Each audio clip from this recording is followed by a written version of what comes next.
Assalamualaikum warahmatullahi wabarakatuh. Selamat datang pada kelas 11 di pembelajaran BK. Ya, pembelajaran BK untuk kelas 11 tahun ajaran 2020 sampai 2021. Oke. Mari kita awali pertemuan ini dengan mengucapkan basmalah. Bismillahirrahmanirrahim. Oke. Pembelajaran BK untuk kelas 11 di tahun ajaran ini ada agak sedikit berbeda dengan pelajaran BK di tahun sebelumnya untuk kelas 11. Kenapa berbeda? Berbedanya itu pada tahun ini kelas 11 itu di pembelajaran BK kita akan lebih berfokus kepada program layanan konseling individu atau konseling individual. Ya, tentunya pernah ada kan di antara kalian kelas 11 yang melakukan konseling dengan Bapak gitu kan. Nah, nanti kita akan lebih fokus ke arah layanan konseling individu seperti itu. Bentuknya seperti apa aja, Pak? Nah, bentuk konseling individu ini karena di masa pandemi seperti ini, COVID-19 yang belum mereda seperti itu kan. Jadi, bentuknya itu yang pertama ada berbentuk online. Ini bisa melalui berbagai media sosial seperti itu. Kemudian bisa juga berbentuk offline ya, secara tatap muka langsung kalau sangat urgent seperti itu, kalau sangat penting banget. Dan selain konseling individual atau konseling individu berbentuk online ataupun offline itu, jadi kita juga lebih berfokus kepada layanan konsultasi. Kalau kalian hanya ingin sekedar bertanya tips ataupun ibaratnya bertanya tentang kehidupan kalian dalam bidang pribadi, sosial, belajar dan karir, itu juga bisa ya. Nanti detailnya seperti apa dan kapan kita mulainya ya. Jadi setelah ini Bapak akan buat grup di Telegram ya. Kenapa harus Telegram? Dan kita di Telegram kayak gimana gitu. Jadi di Telegram itu nanti kita akan bentuk grup BK untuk 2 tahun ke depan sampai kalian kelas 12 seperti itu. Nah, kenapa di Telegram sih? Telegram pertama itu aplikasinya ringan. Yang kedua, Telegram itu bisa menampung satu grup itu sampai 20.000 anggota atau 20.000 member. Sedangkan di WhatsApp itu hanya sekitar 257 orang aja. Jadi sedangkan kalian itu lebih daripada 257 orang. Jadi nggak mungkin di WhatsApp. Jadi kita akan bentuknya di Telegram. Yang belum punya aplikasi Telegram, silakan nanti kalian download dulu ya di Google Play Store kalian masing-masing atau di App Store kalian masing-masing di HP. Yang kedua, keuntungan Telegram itu jadi setiap file yang dikirimkan ke Telegram, baik itu chat, video, foto, ya, ataupun dokumen seperti itu tidak akan langsung otomatis masuk ke HP kita, tidak akan otomatis langsung masuk ke memori HP kita. Jadi, sehingga dari situ keuntungannya adalah HP kita akan tetap ringan, tidak akan mengalami memori penuh seperti itu. Karena sistem kayak semacam penyimpanan di Telegram itu berbeda dengan WhatsApp. Kalau Telegram itu dia disimpan di cloud ya. Jadi disimpan di penyimpanan awan milik Telegram sendiri, tidak akan masuk ke HP kita. Bisa masuk ke HP kita dengan cara kita menekan file yang kita tuju di Telegram itu, kemudian kita save to gallery kita, save to gallery gitu. Nah, itu baru masuk ke HP kita. Kalau kita nggak save to gallery, ya dia akan tetap ada di Telegram dan itu tidak akan mempengaruhi memori kita, memori HP kita. Itulah keuntungan Telegram, kenapa kita buat grup di Telegram. Nanti di Telegram itu akan Bapak kirim mekanisme konseling individual itu secara online, bagaimana harus ngapain dulu, insya Allah akan Bapak kirimkan di sana. Ya. Dan insya Allah akan kita efektifkan dari mulai tanggal 23 September. Kenapa 23 September? Karena dari mulai hari ini sampai tanggal 22 ada program yang harus Bapak selesaikan ya. Jadi Bapak akan bisa merespon secara, mungkin pas responnya itu di tanggal 23. Kalau kalian ada konseling individual sebelum tanggal 23, mungkin Bapak mohon maaf akan slow respon seperti itu. Ya, jadi paham ya sampai sini. Jadi pada intinya Bapak itu ingin menyampaikan ini loh. Di kelas 11 ini tidak ada jadwal BK ke dalam kelas kalian. Ya, tidak ada jadwal BK di kelas kalian. Di jadwal pelajaran itu nggak ada. Kalau kalian mendapatkan jadwal pelajaran yang pernah Bapak umumkan, yang pernah Bapak share, itu jadwal yang masih miss, jadwal yang masih salah. Ya, yang benarnya adalah jadwal BK tidak ada di dalam jadwal pelajaran. Adanya itu ya ini kita fokus ke program layanan konseling individual, konsultasi ya, seperti itu. Nah, Jadi kita akan melaksanakan hal itu di pelajaran BK pada tahun ajaran sekarang. Oke, Bapak jelasin ya. Ini kan ada tadinya BK itu di pekan keempat ya. 1 bulan itu ada 4 pekan dan Kamisnya itu ada 4 kali kan. Pekan 1 itu apa?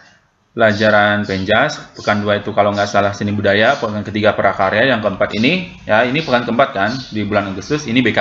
Nah, karena BK tidak ada di dalam jadwal itu, jadi pekan keempat itu kembali ke pekan 1. Artinya harusnya ini hari ini adalah Penjas. Kalau hari ini guru Penjas minta kalian online, minta kalian ibaratnya absen online di Kelon, ya kalian lakukan itu. Karena memang hari ini harusnya Penjas seperti itu. Kalau BK, ini kita sengaja bertemu hari ini, kalian ada ngabsen juga di Kelon, tidak apa-apa untuk hari ini, karena biar kalian paham, BK itu untuk tahun ajaran 2020-2021 kelas 11 tahun ini, tidak masuk di dalam kelas seperti itu. Paham? Oke.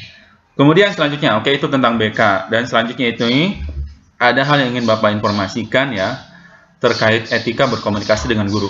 Yang namanya kita sekarang sedang berada di masa pandemi COVID-19 ini, mau tidak mau, komunikasi dengan guru itu harus via online. Mungkin yang sering digunakan adalah via WhatsApp. Cuman yang ingin Bapak ibaratnya apa ya, sampaikan ataupun luruskan sedikit gitu. Ini masalah etikanya. Jadi di dalam etika berkomunikasi itu dengan guru khususnya ya, kalian sebagai murid, itu kalian sebelum ilmu harus ada yang namanya adab. Biar apa? Biar ilmunya itu berkah.